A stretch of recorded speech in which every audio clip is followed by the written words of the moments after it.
Today I'm going to put on my golf instructor hat along with my golfiatrist hat because I didn't know I had to teach this. It's something that I naturally understood along the way, growing up as a competitive golfer, but I didn't know I had to explain it to not only competitive golfers, but also golfers that didn't compete. This is common. I keep saying this because I've had so many students and experiences, and then you start to see a pattern. But this is common, but I will specifically talk about a scenario of a family. A lot of times, the mother and father and the son would come to the lesson, and I would teach often the son. He loves the game of golf. He started getting really good and wanted to start to compete, which is fantastic. Well, after a competition, I was riding up with the mother. I was driving her up to the lesson tee while her son and husband were following along behind us on a cart. And she seemed really distraught and was starting to talk about the tournament. I'm like, yeah, how'd it go? And she goes, oh my gosh, it was so tough. It was so rough. Like, we had a really difficult weekend after the tournament. And I'll just say he because I don't want to name any names, but her son. I said, tell me what happened. And she said, he was playing okay. He was doing well. And then on one of the holes, he hit out of bounds. When he got to his golf ball, it was out of bounds. So he had to walk all the way back. And it was just so difficult to watch, and he was so frustrated. I said, okay, and what happened? And she goes, that's it. I go, okay, so he hit out of bounds, and then he had to walk back and hit another shot. She goes, yeah, and it was just so difficult to see that, to hit it out of bounds, and then to discover that, and then have to walk all the way up to hit another shot. That was just so tough to watch, and he was so sad and frustrated, and it was just, we had a really rough weekend. I said, oh my gosh, he's gonna have to go through that so many times. It could be hundreds of times if he continues to compete. That's gonna happen so many times throughout his life. And she looked at me like, what? I go, yeah, that's actually normal, especially when you're new to tournaments. You're gonna have a lot of out of bounds shots, and then all the different courses that you play, and some of them you could be playing a wonderful round, you're hitting great shots, and you're gonna hit it out of bounds just simply because you don't know the course. So you cut the corner, did not know there was a tree there, and then you could easily go out of bounds. Well, I can't wait to get to the top of the hill because I will talk to him and kind of share some stories, and then also what he can do to make it possibly easier process if that ever happens. She was so relieved because I normalized it. There's nothing wrong with the experience. It's part of competitive golf. Because if you're not competing, you can set any kind of rules or no rules with the group that you're with. And you can say, you know what, if it's out of bounds, just drop a ball. You can take a stroke, or sometimes you don't do anything. You just drop a ball and hit it. It depends on how you're playing it. You could be practicing. You could just play a little match with your friends and have your own set of rules. You can set rules along the way. Those kind of things are different, but when you're playing competitive golf, you have to play by the rules. It happens to every competitive golfer. I've never met a golfer or have played in a golf tournament where no one's ever experienced hitting out of bounds. And it's such an experience because there's so many elements of that. And so when I told her, she was just super relieved, and I couldn't wait to tell her son and the dad, because I'm like, you know what, if they can understand some things, especially her son, oh my gosh, like he'll go to the next tournament and be a lot better. If that ever happens, he can be prepared for it. So when I talked to her son, yeah, at first he looked really almost depressed, like just so sad, so down. I let him tell me the story, and then I said, you know what, that's okay, first of all, and it's part of the game. Every golfer who competes have gone through that multiple times, so many times. And I wouldn't be able to say this if I hadn't experienced it myself or all my playing partners, like competitive playing partners.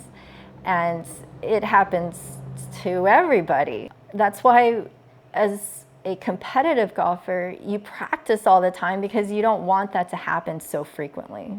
It's part of it. Like when you have a bad round or you hit out of bounds, there are some that would go practice after the round so that you can iron it out and not have it happen as frequently. So that's part of the motivation of practicing. And there's others too. It's just fun. Practicing is fun. And a lot of golfers don't understand that element of why practice can be fun. But anyways, so I told him, I said, you know what? That's normal. And the more you compete, the more you're going to experience it. And then over time, that's why you're learning to try to do the right motion so that it would create better results and that you'll be more accurate. And then you can prevent it more. But also, even if you do the right things, create the right swing, have the right shots, you could still go out of bounds.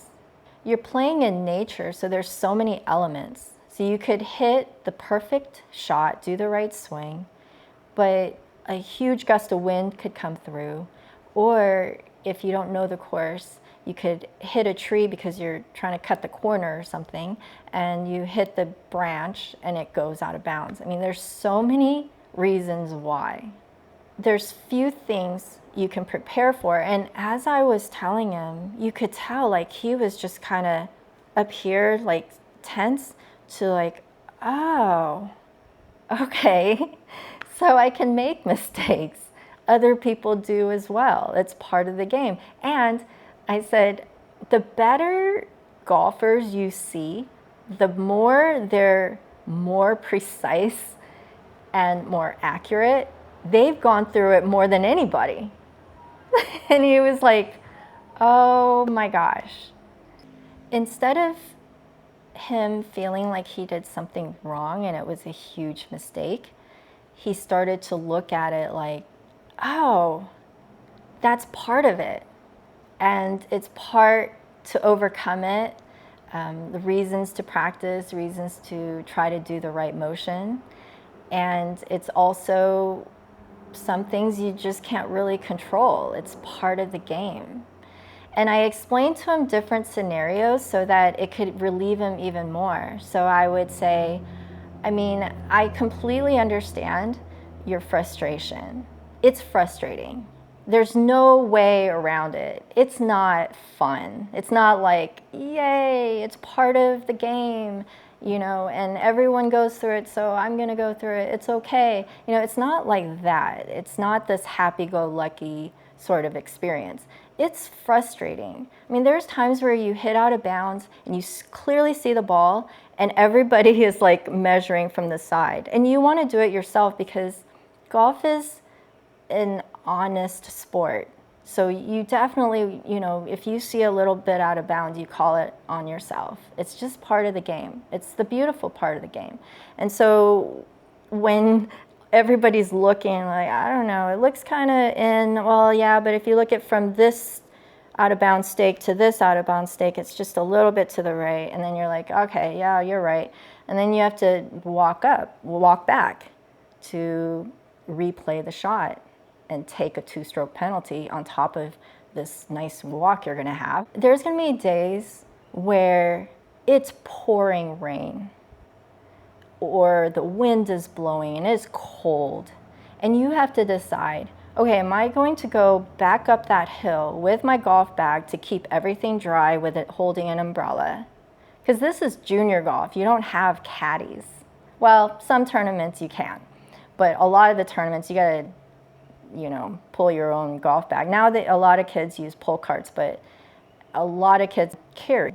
And so you have to make that decision. It's like, okay, do I want to keep all my clubs dry and leave the umbrella here and I track back up and get all wet? Or do I carry the bag, carry the umbrella and walk back? But a lot of times you try to find a tree, put it under a tree, that sort of thing, and then walk back up. But then there's times where it's like, okay, maybe it's not raining and it's not cold or windy, but it could be 100 degrees. I mean, playing golf in Texas or Arizona or Florida, it's hot. And so you're trekking back, going up a hill or whatever, and it's just hot. And you go all the way to the top, and so many things can happen. There could be a group waiting for you. Naturally, there would be because you're holding up play. And sometimes there's 2 groups waiting up for you and watching you hit your shot. This is where I wanted to prepare him, because you could take a golf ball up there and you could go, man, hopefully this one doesn't go out of bounds, and you only have 1 ball.